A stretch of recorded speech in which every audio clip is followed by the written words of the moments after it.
Light, basic, electricity and magnetism. हम तीन चीज़ों के बारे में यहाँ पर पढ़ने वाले हैं। लाइट, इलेक्ट्रिसिटी और मैग्नेटिज्म। तो ये किसके लिए है? साइंस एंड टेक्नोलॉजी हमारा ये सब्जेक्ट है, ये हमारा सब चैप्टर है जो हम लेकर चलेंगे। NCERT सिंप्लीफाइड सीरीज चली हुई है हमारी क्लास 6 से 12 तक। तो ये हमारे NCERT में कहाँ देखने को मिलता है? लाइट का चैप्टर 8 क्लास 6 की, 9th 10th ये तीन चैप्टर हैं क्लास 6 के। इलेक्ट्रिसिटी, लाइट और मैग्नेटिज्म के बारे में क्लास 7th में 2 ही चैप्टर देखने को मिलते हैं, 10वां 11वां। और चैप्टर 13वां देखने को मिलता 8वीं में, और चैप्टर 9, 10, 11 तीन ये 10वीं के। तो हम पढ़ते हैं पूरा बेसिक। सबसे पहले 6th क्लास के बारे में पढ़ते हैं। ये हमारे UPSC CSC नेट और क्लास 6 से 8, 9, 10 ये चैप्टर हमारे, और इसे सिंप्लीफाइड और स्ट्रक्चर वे में देखेंगे हम कैसे हैं। सबसे पहला chapter 8 light, shadow and reflection. तो इसमें 2 चीज़ों के बारे में देख सकते हैं हम ये चीज़ें। एक तो पहला लुमिनस और non luminous object. Luminous object वे हैं जिनकी अपनी लाइट होती है। एग्जाम्पल के तौर पर सूरज, सन, कैंडल, टॉर्च। नॉन लुमिनस वे हैं जिनकी अपनी लाइट नहीं होती, जो विजिबल टू रिफ्लेक्टेड लाइट, जो दूसरे की वजह से दिखाई देता है। जैसे कि मून है, सूरज की रोशनी से ये चमकता है। चेयर्स है, ये इन्वायरमेंट में जो भी रोशनी है उसकी वजह से हमें दिखता है। तो लुमिनस जिसकी खुद की है, नॉन लुमिनस जिसकी खुद की लाइट नहीं है, वे चीज़ें होती हैं। दूसरे इसमें टाइप ऑफ ऑब्जेक्ट बता रखे हैं। तो कौन कौन से होते हैं देख सकते हैं। हमारे पास एक ट्रांसपेरेंट है जिसमें से लाइट पूरी तरह से पास हो जाती है ट्रांसपेरेंट होती है। और दूसरी चीज़ देखने को मिलती है ट्रांसल्यूसेंट, जिसमें पार्शियल लाइट कम लेकिन पास होती है लाइट, जैसे कि बटर पेपर। ये देख सकते हैं, ये ऐसे पेपर्स होते हैं जिसमें लाइट पास तो हो रही है लेकिन कम हो रही है, पार्शियल हो रही है। एक होती है ओपेक, मतलब जो ब्लॉक लाइट कम्प्लीटली, जिसमें से लाइट पास नहीं हो। एक तो जैसे शीशा, कैसा लेंस, शीशा लेंस लगाओ जिसमें से आर पार लाइट चली गई है। और एक है जो ट्रांसलूसेंट, जिसमें लाइट पास तो हो रही है लेकिन कम हो रही है। तीसरी ओपेक, जो जिसमें से बिल्कुल भी लाइट पास नहीं होती, ब्लॉक कर देती पूरी लाइट को, जैसे कि वुड और मेटल। एक है शैडो। शैडो क्या है? Formed when a opaque translucent object block light. मतलब शैडो जैसी कोई भी ओपेक है जिसके में से लाइट नहीं जा रही, पास नहीं हो रही, तो वो लाइट को शैडो को फॉर्म करेगा। इसकी कंडीशन क्या होनी चाहिए? इसकी कंडीशन होनी चाहिए लाइट सोर्स होना चाहिए, प्लस ओपेक ऑब्जेक्ट होना चाहिए, प्लस एक स्क्रीन होनी चाहिए, ग्राउंड या वॉल होनी चाहिए जिस पे वो बने। एक है pinhole camera in nature. मतलब क्या है? Circular image under the tree and sun projection through leaf clips. मतलब क्या है कि पिन होल कैमरा होता है, जैसे कि नेचर में आपको देखने को मिलता है। जैसे कि ये, इसमें देखो ये किसकी छाया है? ये एक पेड़ की छाया है जिसमें ये आपको भी छेद देखने को मिलते हैं, इन्हें पिन होल कहते हैं। तो इनके मह से लाइट आ रही है और ये इसकी एक छाया बन रही है पूरी, इसे पिन होल कैमरा लाइट कहते हैं, शैडो जो बन रही है। 6ठी क्लास में एक है रिफ्लेक्शन के बारे में थोड़ा बहुत। रिफ्लेक्शन का मतलब क्या है कि लाइट बाउंसेस ऑफ सरफेस, जैसे कि मिरर। मतलब जैसे कि ये लेंस है, यहाँ से लाइट गई लेकिन ये पार नहीं कर पाई, तो ये रिफ्लेक्ट हो गई। तो इसे हम क्या कहेंगे? इसे हम कहेंगे रिफ्लेक्शन। जैसे कि मिरर आपको देखने को मिलता है, जिसमें आप देखते हो तो लाइट जाती है और वापस टकराती, जिससे यहाँ पर आपको इमेज आपकी देखने को मिल जाती है। Enable visibility non luminous object. जो इनेबल करती है विजिबिलिटी जो नॉन लुमिनस ऑब्जेक्ट हैं उनके लिए। ठीक है, अब बात है चैप्टर 9 की। इसमें इलेक्ट्रिसिटी एंड सर्किट के बारे में बता रखा है। इसमें इलेक्ट्रिक सेल क्या है, इलेक्ट्रिक सेल में क्या होते हैं, दो चीज़ होती हैं। एक टर्मिनल होता है जिसमें एक पॉजिटिव टर्मिनल होता है, एक नेगेटिव टर्मिनल होता है। पॉजिटिव एक, जैसे कि ये सेल है, इसमें देख सकते हैं हम यहाँ से थोड़ा बहुत उठा हुआ होता है, कैप जैसा लगता है हमें सेल के ऊपर। तो पॉजिटिव कौन सा होगा, जो एक मेटल कैप बनी होती है। और जो नीचे देख सकते हैं हम डिस्क आकार का देखने को मिलता है गोल गोल, तो वो नेगेटिव पॉइंट होता है।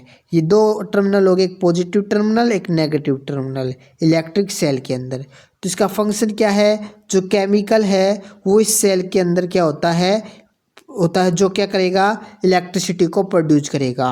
और stop working when chemical deplete, और जब केमिकल ख़त्म हो जाएगा तो क्या होगा, ये काम करना भी बंद कर देता है। यही इलेक्ट्रिक सेल होता है। तो इलेक्ट्रिक बल्ब क्या है, तो इलेक्ट्रिक बल्ब क्या है, उसमें क्या है कि एक थिन वायर होती है जो ग्लो होती है जब उसमें करंट पास होता है, उसे फिलामेंट कहते हैं। और जब फिलामेंट ओवर हीट हो जाता है तो वो उसके कारण क्या होता है, जो लाइट नहीं देता तो हम कहते हैं वो फ्यूज्ड हो गया। इलेक्ट्रिक सर्किट क्या है, जब closed path for current flow, मतलब एक क्लोज्ड पाथ से करंट फ्लो होता है। जैसे कि सेल है, सेल के साथ वायर कनेक्ट कर दिए और वायर से बल्ब चसने लगा, तो उस पूरे क्लोज्ड पाथ के अंदर एक सर्किट है जिससे बल्ब जलता है। डायरेक्शन ऑफ करंट क्या है, एक पॉजिटिव टू नेगेटिव टर्मिनल चलता है। ठीक है, पॉजिटिव से नेगेटिव की तरफ चला और एक करंट फ्लो हुआ जिसे इलेक्ट्रिक सर्किट बन के आया।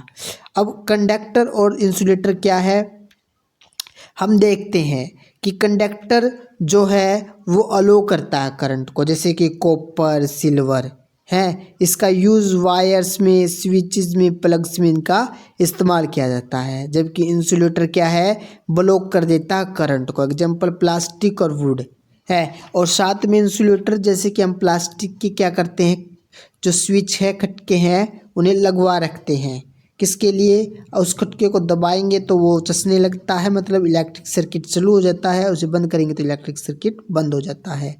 तो ताकि हम सुरक्षित हो सके, हम नंगे तारों को हाथ नहीं लगा सकते सीधे, क्योंकि हमें करंट लगेगा। इसलिए used for safety covers wires and application, हम देख सकते हैं कि वायर्स और अप्लायंस से हम सेफ्टी के लिए भी इस्तेमाल करते हैं। मैंने कहा ना, स्विच लगाते हैं हम उसे ऑन ऑफ के लिए, ताकि हम सर्किट को ब्रेक कर सकें। ठीक है, अगला है हमारा चैप्टर 10। हम किसके बारे में पढ़ते हैं, लाइट के बारे में है, इलेक्ट्रिसिटी के बारे में और मैग्नेट के बारे में। जो 6ठी से 12वीं तक हमारे पास जितने भी चैप्टर हैं उनमें जहाँ जहाँ इनका इस्तेमाल किया गया है उस चैप्टर का हम पढ़ेंगे। तो ये 6th क्लास का भी तो फन एंड मैग्नेट। मैग्नेट क्या है, नेचुरल फाउंड इन नेचर, मैग्नेटेड, मतलब जो नेचुरल तौर पर पाया जाता है ये मैग्नेट है। जो आर्टिफिशियली भी ये बनाया जाता है, जैसे bar horseshoe magnet. Bar magnet क्या होता है, बिल्कुल एक वर्टिकली या हॉरिजॉन्टली कैसे रख दें उसे, लेकिन वो क्या होता है, रेक्टेंगल शेप का होता है। और जो हॉर्स मैग्नेट है वो क्या होता है, जो हॉर्स की जो लेग्स होती है उसके नीचे, जैसे उनके नीचे का जो तला होता है वैसा ही ये मैग्नेट होता है, इस तरीके से।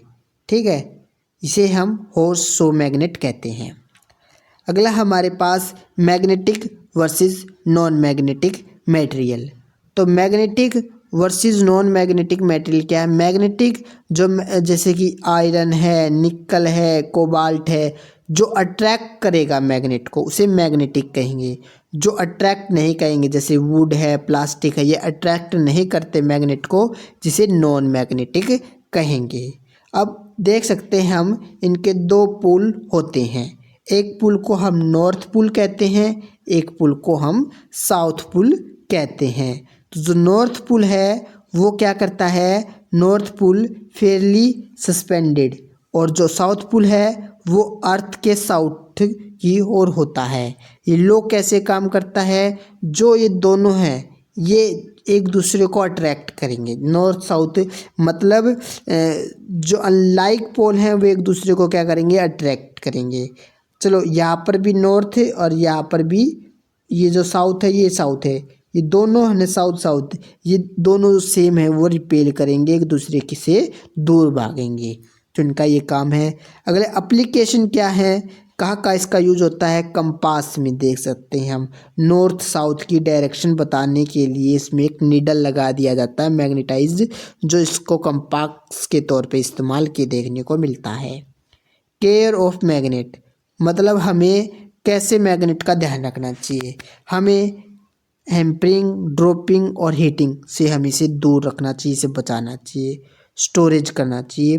बार मैग्नेट को हमें अपोजिट पोल टुगेदर में रखना चाहिए जोड़ों को, और हॉर्स मैग्नेट में हमें प्लस आयरन पीस को अक्रॉस पोल में रखना चाहिए। Keep away from electric, TV, mobile, CD, इनसे से हमें इन्हें दूर रखना चाहिए, क्योंकि इससे हमारे डिवाइस भी ख़राब हो सकते हैं। की पॉइंट क्या है इसमें, यूपीएससी के लिए देख सकते हैं। डिस्टिगेंस मतलब लूमिनस जो सन और non luminous moon, distinguish. Shadow formation, इसमें क्या जरूरत होती है, इसमें रिक्वायर एक ओपेक ऑब्जेक्ट की जरूरत होती है, प्लस लाइट और प्लस स्क्रीन की है, जैसे शैडो का फॉर्मेशन होता है। सर्किट एसेंशियल क्या है, closed path of current, insulator ensure safety, ठीक है। मैग्नेट के प्रॉपर्टीज़ क्या है, पोल, अलाइनमेंट और application. Common error, moon in non luminous, translucent transparent exist नहीं होते, insulator in switches. Visualise image diagram of circuit, shadow formation, magnetic field of battery retention. इसके लिए हम देख सकते हैं कैसे, ये एक चित्र है, इसमें हम देख सकते हैं कि इलेक्ट्रिक सर्किट है, इससे कैसे बल्ब सा हुआ है, हमें इनसे दूर रखा हुआ हमारा मैग्नेट हम देख रहे हैं, ये पोल भी देख रहे हैं हम। तो इस तरह की जो इमेज है वो हमें इनको भी एक एक्सप्लेन करके दिखाती है। अब हमारे क्लास 7th के में जो इलेक्ट्रिक और लाइट के बारे में बता रखा है, चैप्टर 10 में हमारा इलेक्ट्रिक के बारे में है और चैप्टर 10 में लाइट के बारे में। चलो इनको पढ़ते हैं। चैप्टर 10 में इलेक्ट्रिक करंट और इसके इफेक्ट के बारे में बता रखा है। जैसे कि हम पीछे पढ़ के आए हैं तो उसमें बैटरी के बारे में भी बताया हुआ है। बैटरी में क्या होता है, एक पॉजिटिव और नेगेटिव दो तरह के टर्मिनल देखने को मिलते हैं। जब एक सेल पॉजिटिव टर्मिनल दूसरे सेल के नेगेटिव टर्मिनल से कनेक्ट किया जाता है तो वो बैटरी बन जाती है। बैटरी का use torch, transistor, toys, TV और रिमोट जैसे डिवाइस में देखने को मिलता है हमें। इसमें एक महत्वपूर्ण बात याद रखने की ज़रूरत है, जो इलेक्ट्रिक बल्ब होता है उसमें जो एक थिन वायर होता है, जो पीछे हमें पड़ा है, जो उसका फिलामेंट होता है, उसमें जो करंट पास होता है तभी वो बल्ब ग्लो करता हुआ हमें दिखाई देता है। तो उससे एक इफ़ेक्ट देखने को मिलता है, हीटिंग इफ़ेक्ट। तो वो क्या है, अब उसको पढ़ते हैं हम। हीटिंग इफ़ेक्ट क्या है, तो जब इलेक्ट्रिक करंट किसी वायर से पास होता है तो वायर गर्म हो जाता है। जितना ज़्यादा रेजिस्टेंस मतलब जितनी ज़्यादा रुकावट होगी उतनी ज़्यादा ही हीट जनरेट होगी। हीट जनरेशन डिपेंड करता है कि वायर का मटेरियल कैसा है और वायर की लेंथ और थिकनेस कैसी है। एग्जाम्पल के तौर पर इलेक्ट्रिक हीटर, गीज़र और इलेक्ट्रिक कीटल में इलेक्ट्रिक हीटिंग इफ़ेक्ट का यूज होता है। बल्ब का जो फिलामेंट है इतना गर्म हो जाता है कि वो ग्लो करने लगता है। तो इस तरीके के जो है हीटिंग इफ़ेक्ट कहते हैं। मतलब करंट के द्वारा किसी कंडक्टर में का गर्म हो जाना ही हीटिंग इफ़ेक्ट है। इलेक्ट्रिक फ्यूज क्या है? फ्यूज एक सेफ्टी डिवाइस है जो सर्किट को ओवरलोडिंग और शॉर्ट सर्किट से बचाता है। फ्यूज का वायर ज़्यादा करंट आने पर मेल्ट हो जाता है और सर्किट ब्रेक हो जाता है और डैमेज, बाकी चीज़ें हमारी डैमेज हो उससे ये बचा लेता है। तो मैंने दो बातें की, एक तो शॉर्ट सर्किट की, एक ओवरलोड की। तो शॉर्ट सर्किट क्या है, जब वायर की इंसुलेशन ख़राब हो जाती है तो उसे शॉर्ट सर्किट कहेंगे। ओवरलोड क्या है, जब सॉकेट में ज़्यादा डिवाइस कनेक्ट हो जाए तो उसे ओवरलोड कहेंगे। तो इन दोनों को सेफ रखने के लिए एक MSB लगाया जाता है जो हम देख सकते हैं कैसा होता है। ये इस तरीके का देखने को मिलता है हमें। ये MCB है। ये देखो ऑन ऑफ का है। इसके द्वारा क्या जो मीटर के तार है, ये मीटर है, इसमें से जो इलेक्ट्रिक करंट पास होता है इसमें तार लगा दिए जाते हैं और पूरे यहाँ से बिजली घर में, पूरे घर में सप्लाई हो जाती है। तो MSB क्या हुआ, MSB एक स्विच होता है जो फ्यूज की जगह यूज किया जा सकता है। एक फ्यूज होता है एक सीधा, उसमें एक मतलब पिन होती है, उसके अंदर एक पतली सी पिन होती है, वो डाल दी जाती है और फ्यूज को वो एक स्टोन जैसा होता है वो उसकी जगह हम ये भी लगा सकते हैं MSB। जब सर्किट में करंट सेफ लिमिट से ज़्यादा हो जाए, मतलब जब क्या है लगातार करंट हो जाए, करंट आता रहे तो MSB क्या होता है, ऑटोमेटिकली ऑफ हो जाता है। इससे जो रिसेट करना पड़ता है और सर्किट वापस कनेक्ट भी हो जाता है और ये हमें बहुत सी डिवाइस ख़राब हो जाए घर में उससे बचाने का काम करता है, जिसे मिनिएचर सर्किट ब्रेकर भी कहा जाता है। तो इलेक्ट्रिक अप्लायंस और एफिशिएंसी क्या है। इलेक्ट्रिक अप्लायंस का मतलब है कि घर में जो भी हम, जैसे कि ये है LED है, हम लगाते, ये जलती है घर में है, और इसी तरह से हम घर में पहले क्या कोई बहुत ज़्यादा मोटा बल्ब लगाते हैं और कई लोग क्या करते हैं बिल्कुल छोटा अपने इस तरीका का बल्ब होता है जो रोशनी देता है, स्टडी टेबल। तो अलग अलग तरह के बल्ब इलेक्ट्रिक एफिशिएंसी देखने को मिलती है। तो क्या चीज़ है उनमें देख सकते हैं हम, देखो क्या अप्लायंस है। सबसे पहले इंसिडेंट बल्ब क्या है, ये ज़्यादा हीट वेस्ट करता है, इसलिए इलेक्ट्रिसिटी इनएफिशिएंट होती है। ये मैंने पहले ऊपर बात की, मोटा बल्ब इस बल्ब को क्या कहेंगे, इनकैंडेसेंट बल्ब। एक होता है कम्पैक्ट फ्लोरोसेंट लैम्प है, CFL, जिसे कहते हैं CFL। तो ये इंडिसमेंट बल्ब से ज़्यादा एफिशिएंट होता है। एक होता है LED जो लाइट इमिटिंग डियोड बल्ब होता है, ये सबसे एफिशिएंट और कम इलेक्ट्रिसिटी कंज्यूम करता है लेकिन हमें ये कैसा यूज करना चाहिए, इन पे ISI मार्क और BI का होना चाहिए। मतलब क्या, ICI का क्या मतलब हुआ, ICR एक सर्टिफिकेशन होता है जो इंश्योर करता है कि ये प्रोडक्ट इंडियन क्वालिटी के स्टैंडर्ड को फॉलो करता है। ये इलेक्ट्रिकल अप्लायंस जैसे iron, heater, fan, bulb, fuse पर दिया जाता है और ताकि वो सेफ और रिलायबल हो।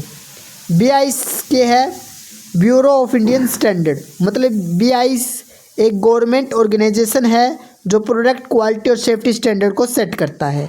तो ISI मार्क और BIS ही प्रोवाइड। अगर आप कोई भी इलेक्ट्रिक अप्लायंस खरीद रही हो तो ICI मार्क चेक करना ज़रूरी है ताकि आपको सेफ़ और हाई क्वालिटी का ही मिले। तो पूरी तरह से इसमें हमने क्या सीखा, इसमें हमने सीखा कि जो इलेक्ट्रिक करंट है उससे में से जो हीट और मैग्नेटिक इफेक्ट जनरेट होता है, इलेक्ट्रिक करंट से हीट और मैग्नेटिक इफेक्ट जनरेट होता है।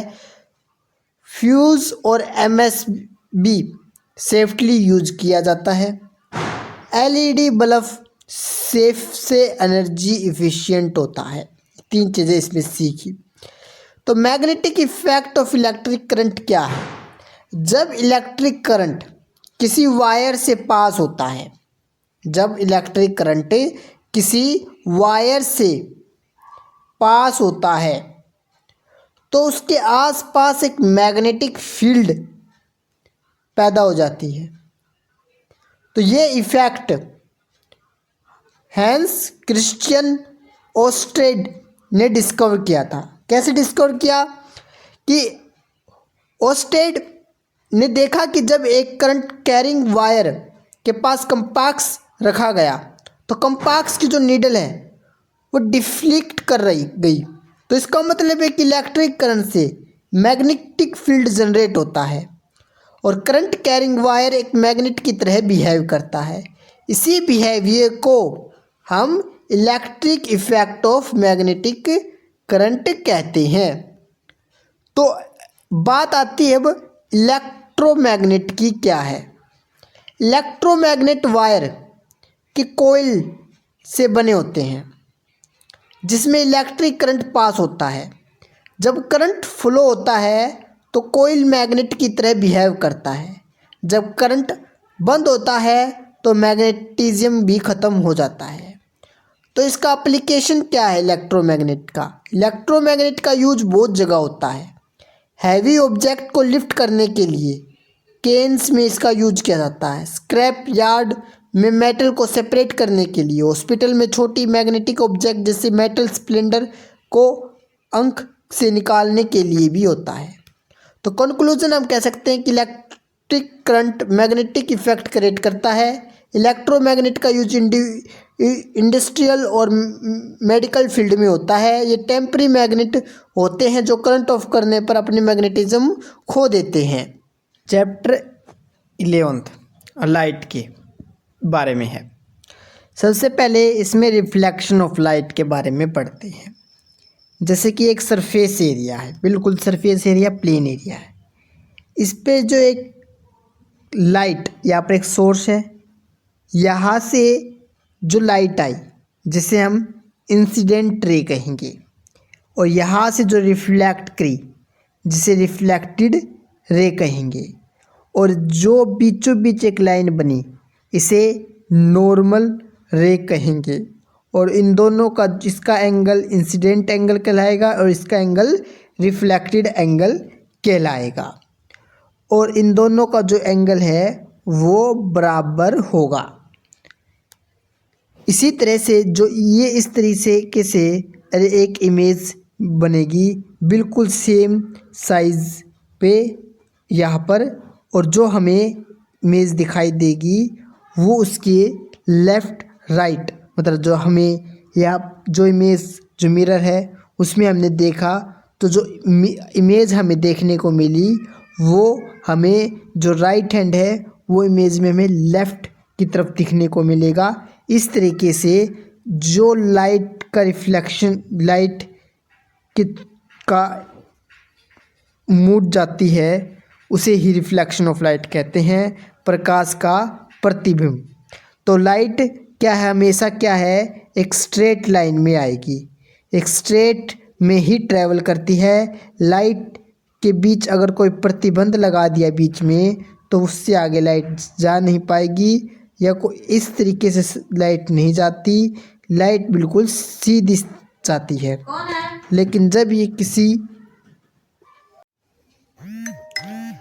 लेकिन जब कोई किसी पॉलिश्ड या एक चमकदार सरफेस जैसे कि स्टील प्लेट या चम्मच पर गिरती है तो डायरेक्शन चेंज हो सकती है। इसको रिफ्लेक्शन ऑफ लाइट कहते हैं, जिस प्रकार से मैंने भी आप पर समझाया है। अगर हम किसी ऑब्जेक्ट को मिरर के सामने रखें तो मिरर उसका इमेज बनाता है, ठीक है। प्लेन मिरर में इमेज उल्टा नहीं होता बल्कि ऑब्जेक्ट के जैसा ही दिखाई देता है। हमें जैसे दिखाई है वैसे इमेज हमें देखने को मिलेगी मिरर के अंदर। तो अब प्लेन मिरर में इमेज कैसे फॉर्मेट होती है। प्लेन मिरर में बनने वाली जो इमेज है वो वर्चुअल होती है, वो रियल इमेज नहीं होती। इसका मतलब है कि उसको हम स्क्रीन पर नहीं देख सकते। इमेज ऑब्जेक्ट के पीछे बनती है और बिल्कुल वैसे ही दिखाई देती है जैसे असली ऑब्जेक्ट है वैसी, लेकिन वो वर्चुअल इमेज बनती है। अब हमारे पास और दो टाइप के मिरर होते हैं जिसमें हमें रियल और वर्चुअल दोनों तरह की इमेज दिखती है, जिसे सेप्रिकल मिरर दो तरह के होते हैं, एक कनकेव मिरर होता है, एक कन्वेक्स मिरर होता है। कनकेव मिरर ये अंदर से चमकदार होता है और जैसे कन्वेक्स मिरर है ये बाहर से चमकदार होता है। मतलब जो कनकेव मिरर है वो हमारा इमेज ऐसे होता है, अंदर की तरफ इमेज बनती है उसकी, देखो ऐसी। और जबकि कन्वेक्स मिरर हमारे इस तरीके से बनता है। अब कनकेव मिरर देखो, थोड़ी बात और है इनके बारे में। कनकेव मिरर ये बड़ा और छोटा इमेज बना सकता है, मतलब बड़ा या छोटा इमेज बना सकता है। और ये वर्चुअल और रियल ये दोनों तरह की इमेज दे सकता है। इसके क्या यूजेस हैं? डॉक्टर इसे आइज़, नोज़, थ्रोट चेक करने के लिए यूज करते हैं। डेंटिस्ट इसे टीथ के एनलार्ज इमेज देखने के लिए यूज करते हैं। ये टॉर्च, कार्स, स्कूटर के रिफ्लेक्टर में भी यूज होते हैं। कन्वेक्स मिरर ये बड़े एरिया के ऑब्जेक्ट का इमेज देखते हैं। जो गाड़ी के शीशे होते हैं ना, उसमें जो इमेज लगी होती है वो कन्वेक्स मिरर होती है। ये व्हीकल के रियल व्यू मिरर में यूज होते हैं। लेंसेज क्या है? लेंस को स्पेशल टेलीस्कोप और माइक्रोस्कोप में इसका यूज किया जाता है। कन्वेक्स लेंस जिसे हिंदी में उत्तर लेंस कहते हैं, ये बीच से मोटा होता है और एज से पतला होता है। ये लाइट को एक जगह इकट्ठा कन्वर्ज करता है, इसलिए इसे कन्वर्जिंग लेंस कहते हैं। कनकेव लेंस, अवतल लेंस, ये बीच से पतला और एज से मोटा होता है। ये लाइट को इधर उधर बिखेर देता है, जिसे डिवर्ज कहते हैं, इसलिए डिवर्जिंग लेंस कहते हैं इसे। कनकेव लेंस का इमेज हमेशा वर्चुअल और अपराइट और छोटा होता है। अब देख सकते हैं किस प्रकार के होते हैं ये हमारा कन्वेक्स लेंस है, ये कनकेव लेंस है। और इसमें से लाइट जो बनेगी ना वो जाके वो इस तरीके से बनेगी। सारी जो इमेज है ना, सारी इमेज इस पॉइंट पे इकट्ठी हो जाएंगी, मतलब ये कन्वर्ज करेंगे, इसे इसलिए कन्वर्जिंग लेंस कहते हैं। इसमें क्या होगा, इमेज ऐसे चली जाएंगी, ऐसे चली जाएंगी, क्योंकि डाइवर्ज हो जाएंगी। इमेज क्या है, जो इमेज है ना वो डाइवर्ज हो जाएगी, तो इसे डाइवर्जिंग लेंस भी कहते हैं। और ये हमारा कनकेव और ये कन्वेक्स लेंस मिरर होता है। इसमें जो कनकेव मिरर है, कन्वेक्स लेंस तो क्या होता है, लेंस क्या होता है कन्वर्जिंग, लेकिन कन्वेक्स मिरर की बात करें तो ये डाइवर्जिंग होता है। इसमें जो इमेज है वो डाइवर्ज कर जाती है, और जबकि जो कनकेव मिरर है वो कन्वर्जिंग मिरर कहलाता है। इसमें इमेज सारी एक जगह पॉइंट पर फोकस पर इकट्ठी हो जाती हैं। आगे अब पार्ट 2 में इसके डिस्कस करेंगे। बाकी जो बचा है हमारे जो क्लास 8th और 10th के में लाइट, इलेक्ट्रिसिटी, मैग्नेटिज्म के बारे में दिया हुआ है, उसका पार्ट 2